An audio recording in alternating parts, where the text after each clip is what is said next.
Guys, it is finally here. The Witcher 3 DLC upgrade for the next-gen consoles has finally been announced. I know I'm a few days late on it, but it's something I wanted to dive into with you guys today because we have been covering it here for so long, and we've been looking into the speculations. We've been trying to find what release date we were looking for. Now we get all of that, so we're going to read a pretty good in-depth article from Eurogamer. Here's your first look at The Witcher 3's long-awaited next-gen update. Hopefully it gives us some more details just as far as what to look like. I'll keep rerunning the trailer, but without further ado, let's get right into it. I'm actually so excited to read this. It was written by Matt Wales. It was published on November 23rd, 2022. It says, CD Projekt's long-promised next-gen update for The Witcher 3 is almost upon us, and ahead of its PlayStation 5 and Xbox Series X and S and PC arrival on the 14th of December, the studio has shared a first look at the various enhancements it'll bring. As far as technical improvements go, CD Projekt positively whistled through during its first live look stream. But PC players can expect to see support for the likes of ray tracing, DLSS, and FSR, alongside with a selection of new plus graphic options, boosting background, characters, level of detail, and more. Indeed, there are visual touch-ups across the board, including a rework for grass and foliage, enhanced in more varied weather conditions, plus higher resolution textures and meshes throughout environments. Novigrad's cobblestones are no longer normal maps. For instance, instead, now fully 3D, keen-eyed players will also see the likes of smoke drifting from chimneys in distant villages. Console players will of course get to take advantage of CD Projekt's various improvements with new performance and quality modes, providing a choice between better visuals at 30 FPS or prioritize 60 FPS. Expect full console specifics in the run-up to release.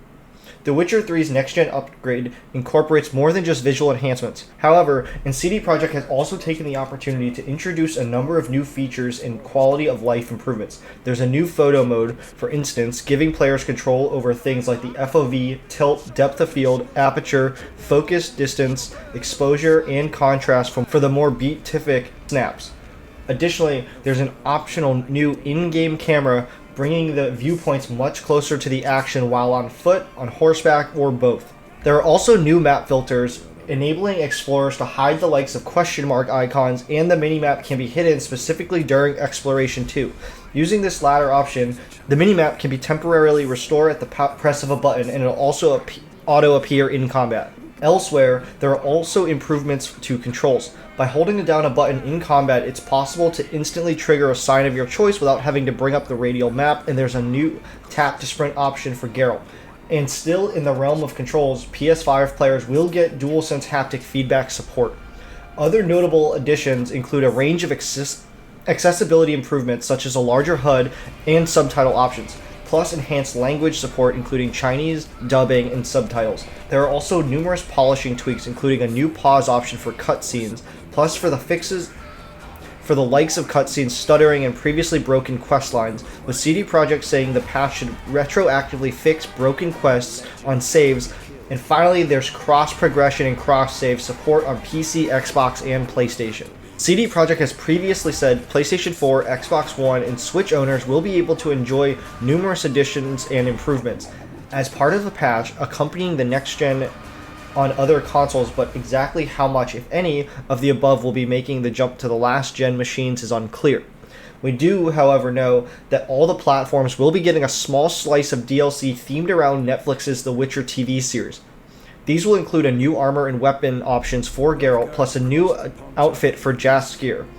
Based on the scene in the show, and there's even a bit of new quest tied to the acquisition of Doug Cockle making a return in the lead role. The Witcher 3's next-gen update and last-gen counterpart arrive on December 14th, 2022.